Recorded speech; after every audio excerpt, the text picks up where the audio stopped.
trouble processing this weird little interaction. So my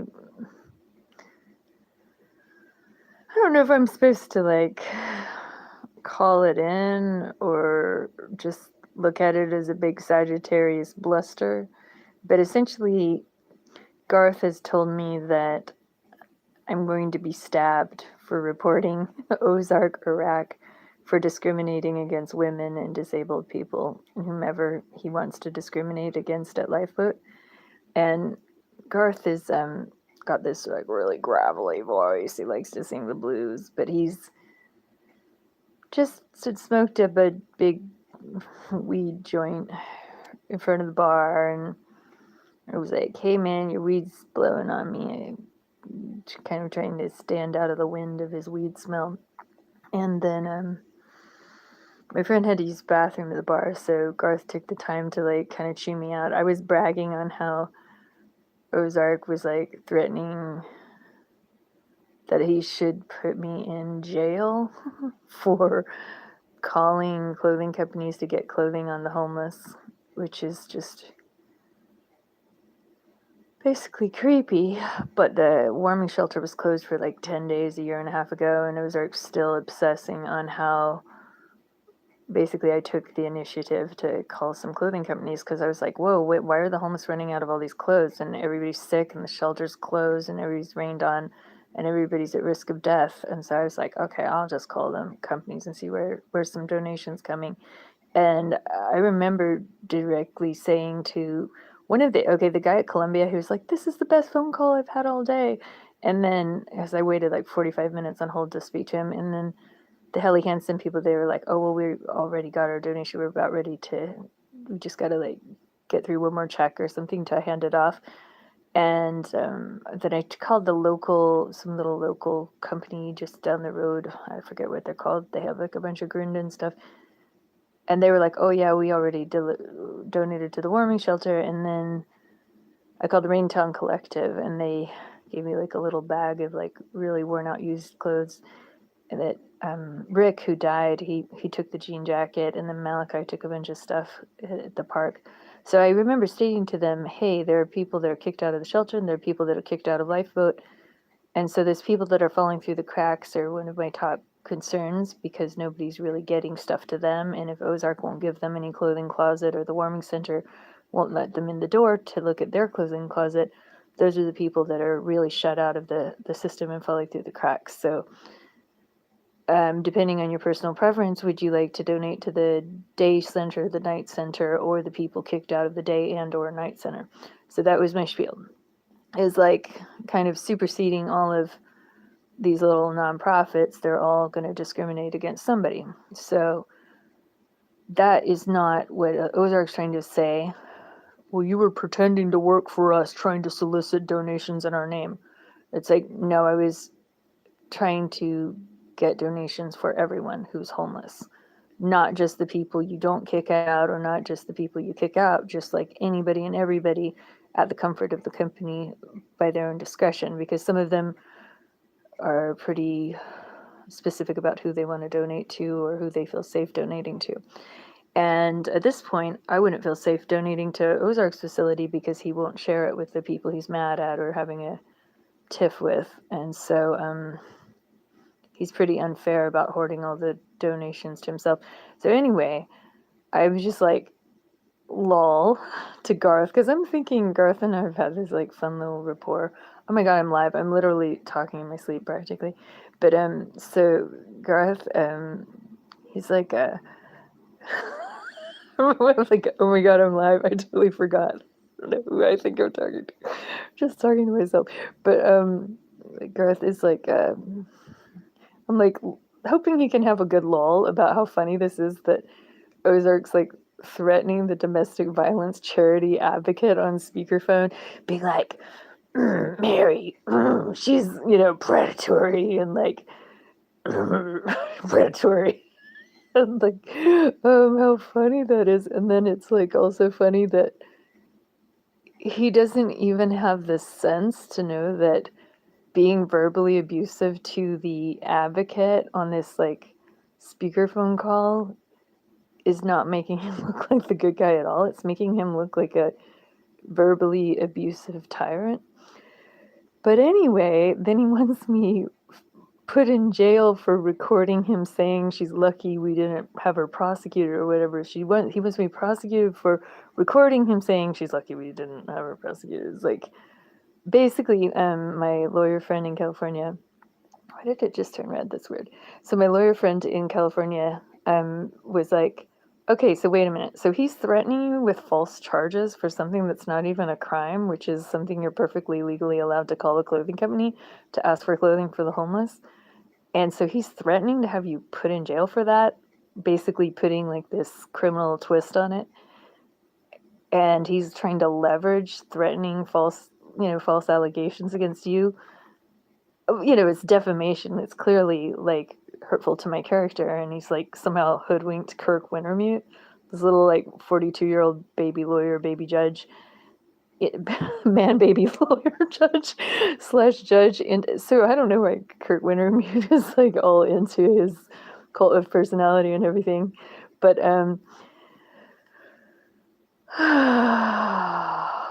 he's like, wow, that's sounding pretty close to extortion, because what is he trying to like leverage all these like false threats into, like getting you to what, shut up or go hide under a rock or whatever. So yeah, and I'm like, well, yeah, and he uses like threat of food and starvation as the method by which he enacts his.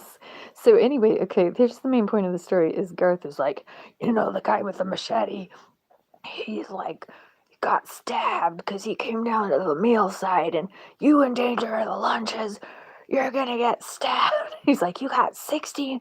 He called them motherfuckers, and he's like saying they're all on meth and they all have knives and guns, and you don't know what you're messing with. You could grow a brain. He's like doing this big old angry talk where he's basically saying you're gonna get stabbed for reporting Ozark to bully for discriminating against disability people. And I'm just like, but what about Patty, that the lady in the wheelchair that he discriminated against? And he's like, she deserves. He's got, I think he called her the C word or the B word or something, is like to the reason why she deserved it or something. And it's like he doesn't. That's not how ADA works. Is like, it's not some gravelly misogynist saying you don't deserve to eat or something, or you don't deserve to have an ADA friendly facility. So anyway, yeah, it's almost like Garth's sense of panic and alarm is almost enough to make me think, wow, is that the state of panic? Because it was always like a war room of panic. It's like you go to Beacon Clubhouse and it's like Ozark and Aaron running around going like, are we gonna get shut down? We're gonna get shut down. The whole neighborhood hates us. Oh, the Facebook. Like, it's like stressful. Like, I feel stressed by all that paranoia. And then so anyway, yeah, Garth just being like, I think probably 5 to 10 times he reiterated that I'm going to be hurt, that it's not going to be pretty, that, like, look at that guy, he got stabbed. And I just was like, eventually I put a camera rolling because I was like, okay, dude, are you just going to just stand here saying the same thing over and over and over and over again? And poor Garth. I mean, God love him. I really enjoyed speaking with him. He showed me some of the most interesting things. He was like a combat vet when I was a 3-year-old, He was like down in Nicaragua. He was in the Philippines. He did contract killing, like slaughtering people in Africa, Rhodesia. He has a huge gun collection. A woman is described as some unsavory conduct from him that would qualify as assaultive. He's got a really good head of hair. Like, it's almost like, yeah, in a way he's kind of good looking. So like you can get away with, he's told me he's done mafia shit in New York City. You can't tell me about it. He started as a drug dealer. He almost murdered a man when he was like 16, but it took him like 7 years to die in a state of extreme disability or whatever, in consequence for like effing with his sister. I mean, he's got kind of an interesting personality, being that his papa came home in a coffin when he was 3 years old from Vietnam. And so I don't know. Maybe that's his like unfathered soul doesn't understand that. And I'm just like, so you're saying I'm trying to take the meal away from all these homeless meth heads that are male, but like I'm asking why am I not allowed to eat for, whistleblower retaliation or whatever reasons, and then it was like, well, are you implying that I'm not as crazy as the meth heads who are gonna come supposedly knife me? And like, it's I said to someone I forwarded. So I sent the email to the investigator and the chief of police because they're just like, this is kind of what we're working with here. We've got like, um, street threats at 11 in the evening outside a bar from somebody who's like, I mean, just saying like, you have to keep our facility open or you will be knifed to death. No matter how much we discriminate or do disreputable things, like be or knifed to death aspect, that's not the selling point for a lifeboat, homeless day center that he thinks it is. So it's like, yeah, that seems like, wow, Garth.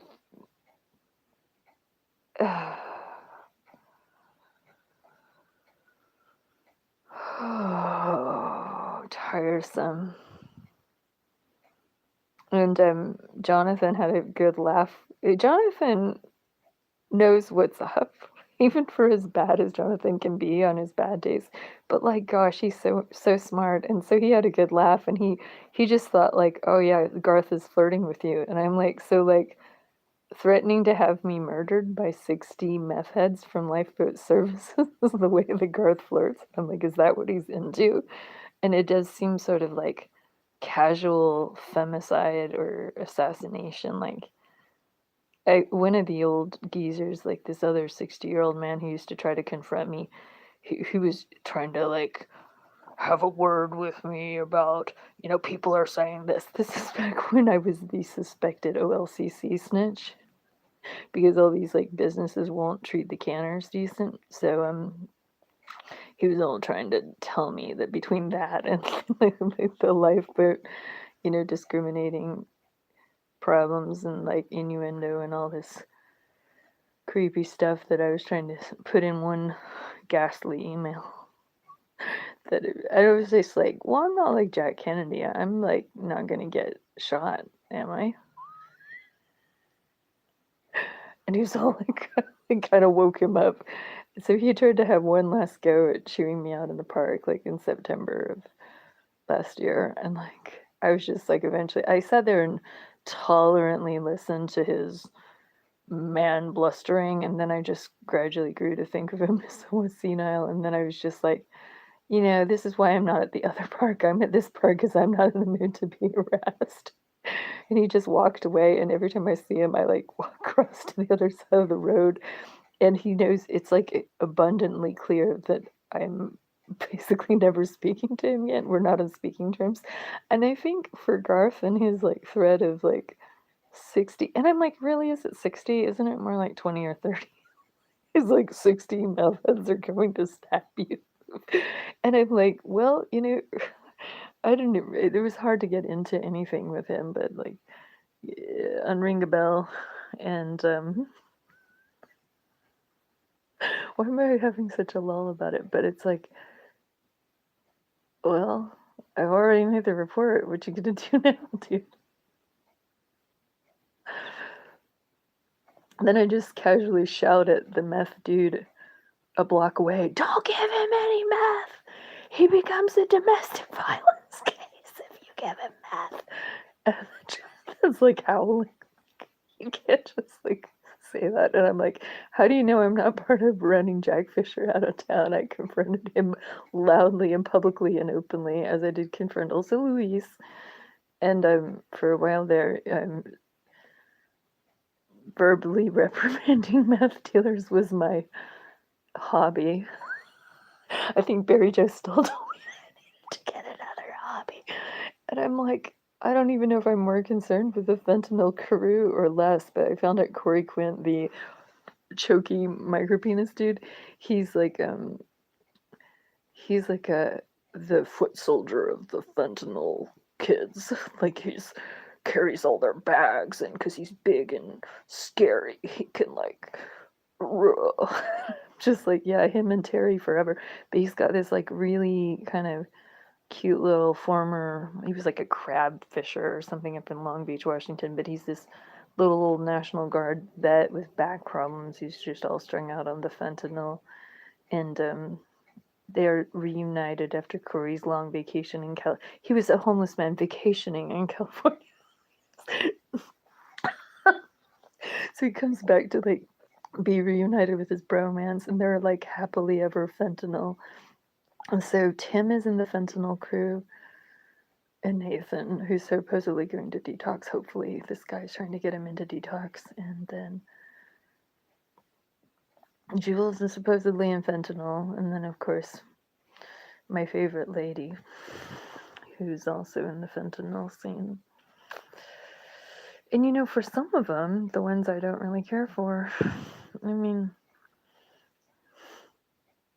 I don't know, maybe they're all worthy and all should have a detox. Readily available, like a walk-in detox on the main boulevard.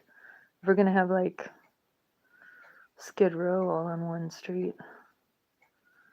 Oh, hey, I kind of plucked my eyebrows. Back to more important things like vanity. Kind of, I just started, and then like this whole growing them out experiment has just been, oof, just kind of ugly. I don't like him. I kind of still like him really thin, like the 1920s or the 2000s. Yeah, so it still seems like I haven't been stabbed by 60 methods, and I'm like, I was like to Jonathan, I was like, is this like a hostage taking? And then I suggested Jonathan could put in a tip line to Boley, or I could give him the like direct number of the investigator. And then I was speaking to one person who might be like staging a protest against the mistreatment of women by Ozark, Iraq. And then I was talking with Badger about how he like was arrested with a gun in a backpack while he's in the middle of a burglary. Like he's like, really? And I'm like, he's like, why is sounds like he's the predator? It's like, I keep telling people about how Ozark's calling me predatory. It's kind of, I think he's trying to craft the what is it, that Cruella de Vil femme arch villainous, like whatever Angelina Jolie, what was that, Maleficent or something like very female evil. And I'm just like, if this is like Dungeons and Dragons, that's kind of funny. I don't really like getting cast as the evil sorceress soothsayer type, but okay. And then I did a Quentin impression on. I was even like mimicking his monoboard. He's this like total otaku dweeb who rides like a lit up electric skateboard thing, and he's just like, hi, I'm Nicholas. I mean Quentin. Do you have any homeless people I can beat up today? Nobody will ever put me in jail because I'm from the Maki family. No, I'm just too important. You can't do anything. And why is it that he's got Aaron and Ozark like under his thumb?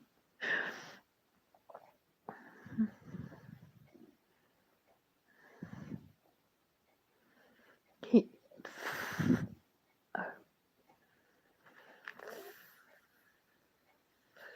So I guess if I wanted to be having a lot of fun, I could be listening to the scanner or something. I unplugged my TV yesterday, and it's been very silent. It's been very nice. Normally I'm and that horrible shooting in Green Hills. Oh yeah, and I was listening to Alexa do BBC World Service News. I like BBC World Service News. But the shooting by the male to female transgender, they're calling it woman, and at first the BBC's all like, oh, it's very strange, we have a woman mass shooter.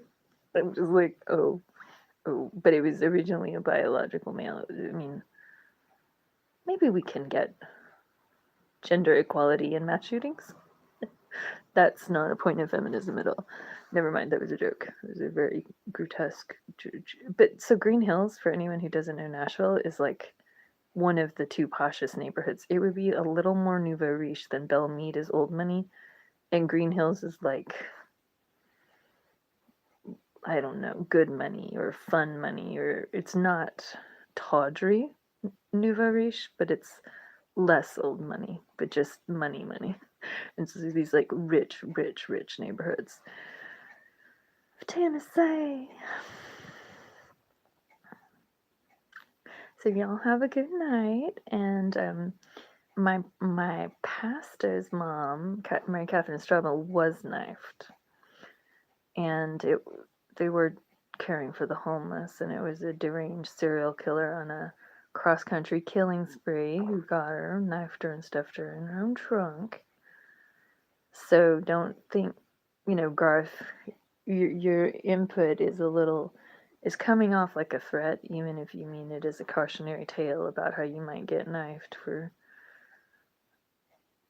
I mean, he was basically saying, go back to your apartment and live like you're in a prison cell and don't ever come out. No, you can't come. It's like totally discriminatory. It was practically like, go back to the kitchen or you'll get knifed. Anyway, I don't think he really knows. Anyway, bye, good night. Yes, stop streaming.